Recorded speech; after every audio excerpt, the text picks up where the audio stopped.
Graça e paz, família, graça e paz, meu amigo, graça e paz, meu amado, valoroso e querido irmão em Cristo. Gratidão damos a Deus pela oportunidade nessa madrugada, deve ser umas 4 horas e 15 minutos, eu não sei, é bem antes das 5 horas da manhã, e a gente já levanta sempre com o coração voltado numa busca de um direcionamento, de uma mensagem, de uma reflexão, ou por diversas vezes, de algo que nós já lemos na noite anterior, que é por hábito que eu faço. Eu leio um capítulo da Bíblia na noite anterior, para poder meditar durante a noite ali, pedir direcionamento a Deus no nosso descanso, né? Para que Ele possa, vamos dizer assim, pontuar.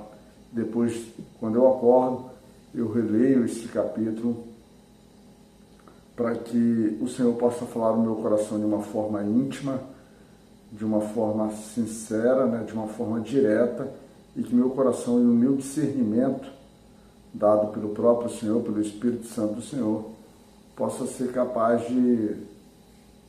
de capturar a mensagem e, por sua vez, transmitir aqui ao amado irmão, e que essa mensagem chegue ao coração das pessoas, não para minha vaidade, nada disso. Se chega ou não, eu não terei a resposta disso, pelo menos é o que eu tenho visto nos nossos devocionais, mas seguimos aqui arduamente, com alegria e com a busca verdadeira de estar trabalhando na obra do Senhor, tá certo? O frutificar, a colheita, tudo isso aí pertence ao próprio Pai, né? A gente é apenas instrumento, canal da sua vontade. E é baseado nesse sentido, nessa vontade, que a gente se alegra nessa caminhada, nessa proposta, nesse trabalho diário. Então, nossa meditação hoje, dia 23 de setembro de 2024, essa meditação vai no livro de Juízes, é o que nós estamos passando, capítulo 13. Capítulo 13, a gente vai tomar o versículo 5 como fundamento da nossa leitura. Diz o seguinte: porque eis que tu conceberás e terás um filho sobre cuja cabeça não passará navalha. Porquanto o menino será nazireu de Deus desde o ventre, e ele começará a livrar Israel da mão dos filisteus. Nós temos aqui a história de um personagem bíblico muito famoso, né? Muito conhecido, um personagem que dentro da mitologia, eu acho que é grega, eu não sou muito bom porque tem duas mitologias, né? A mitologia grega é um personagem semelhante a ele chamado Hércules, né? Porque os dois personagens envolvem vamos dizer assim, a sua capacidade, o seu poder de uma força descomunal. Um homem, né, por meio de um homem que ele carrega uma força completamente diferente.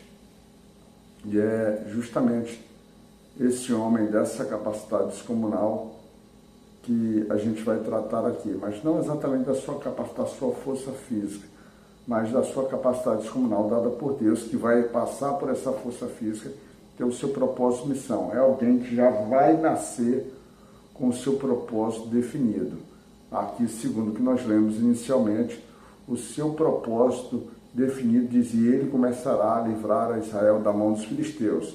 Isso tratando como uma simbologia para a gente, que é como se começa aqui em Sansão essa libertação, e para a nossa vida prática, que Cristo nos liberta verdadeiramente da mão do inimigo. Começou ali em alguém, mas vai terminar todo o processo em Cristo, porque Ele que tem a condição, Ele que tem as virtudes, né?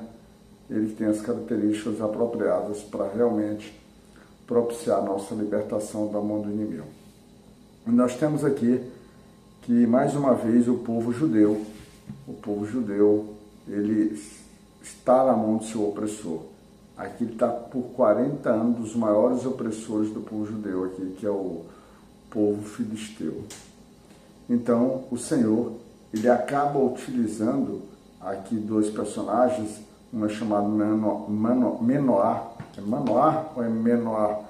Todas as vezes que eu estou lendo eu acabo me confundindo. O personagem Manoá e sua mulher, que interessante, que recebe do anjo do Senhor, o anjo do Senhor, na caracterização do que a teologia chama de teofania, que é, vamos dizer assim, a manifestação, a materialização de Deus, né?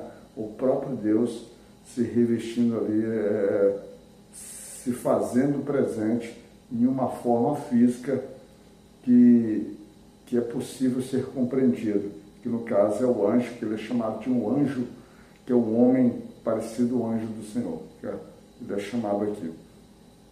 Então, esse anjo do Senhor, que é o próprio Deus, ele se direciona a uma mulher que nem o nome tem, né? O nome tem aqui registrado na Bíblia, uma mulher estéril, e é dado a ela a capacidade, dado para ela o presente de mais uma vez conceber, assim como outras mulheres na Bíblia já fizeram. Sara é um exemplo típico disso, né? Sara conceber através do sendo estéril. Então ela recebe do Senhor, mas ela recebe isso, mas recebe também uma atribuição, ou seja, ela, junto com sua família, deveria criar um menino como nazireu. E aí, essa mulher, quando participa isso ao seu marido, mostrando da necessidade de marido e esposa estarem, vamos dizer assim, alinhados, né? Alinhados através de, por exemplo, participar suas coisas um para o outro, para que ambos possam tomar decisões em conjunto, que ela leva essa informação para o seu marido fica inquieto, o seu marido não, vamos dizer assim, não desdiz o que ela diz, não desacredita nela, mas o principal que ele se vê no momento é querer entender como ele fará isso, quais suas atribuições, o que ele efetivamente, como responsável por aquela criança, deverá fazer. E aí no versículo 8, a Bíblia registra que ele, então Manoá orou instantemente ao Senhor e disse: Ah, Senhor meu, rogo-te que o homem de Deus que enviastes ainda venha para nós outra vez e nos ensine o que devemos fazer ao menino que há de nascer. O bom disso aqui é que, primeiro, ele ouve a sua mulher, ele crê naquilo que ela está dizendo, mas ele se preocupa, ele vai orar ao Senhor buscando o entendimento, porque agora ele quer saber como ele deverá criar um menino para que o menino possa efetivamente agradar ao Senhor. Assim, de uma forma geral, uma forma direta, a própria expressão de como o menino deveria ser criado já está na definição quando ele diz que ele deveria ser nazireu. Mas ele quer um pouco mais, ele quer se aprofundar, ele quer desmiuçar mais, porque ele não quer errar na condução. E nós como pais,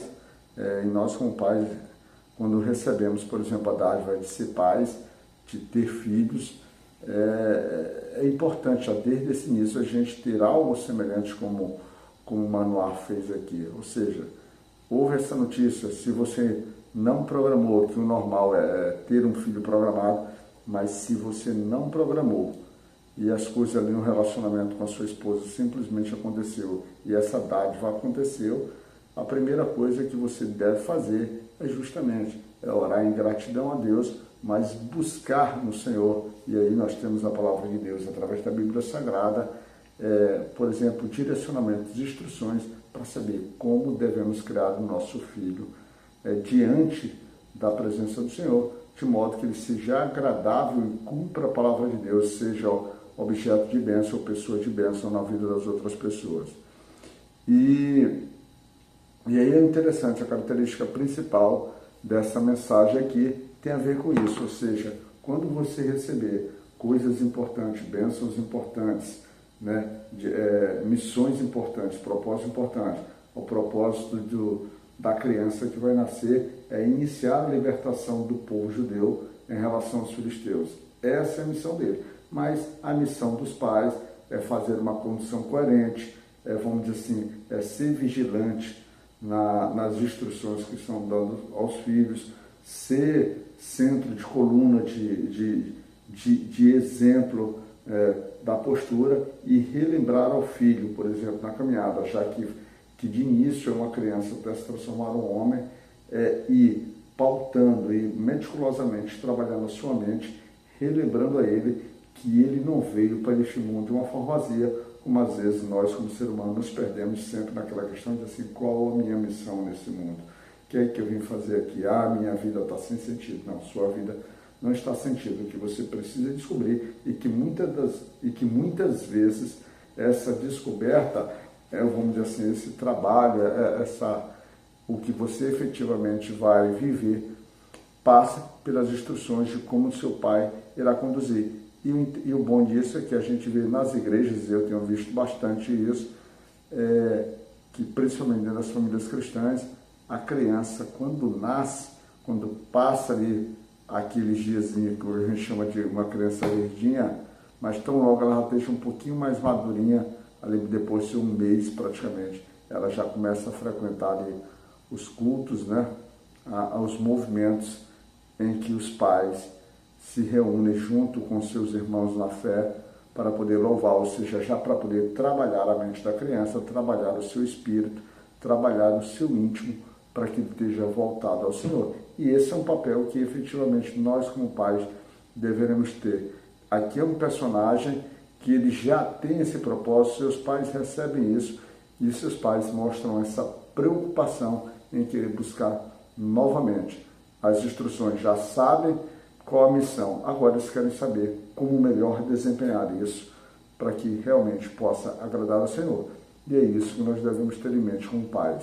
Cumprir a nossa missão em relação aos nossos filhos, pautando, mantendo os nossos filhos na caminhada de Cristo e fazendo com que eles entendam que a nossa missão como pais é uma, mas a missão deles também é outra no campo da evangelização, da edificação e do testemunho de uma vida santa, para que outros possam também conhecer a Cristo Jesus, tá certo? Então vamos nesse caminho da libertação, e que nessa segunda-feira maravilhosa Deus possa te abençoar, possa conduzir a tua família, conduzir os teus projetos, conduzir as tuas vontades, ou seja, conduzir no sentido de te dar discernimento, capacidade, sabedoria para tomar decisões que verdadeiramente agradem a Deus, tá bom? Meu irmão, que Deus possa efetivamente te cuidar.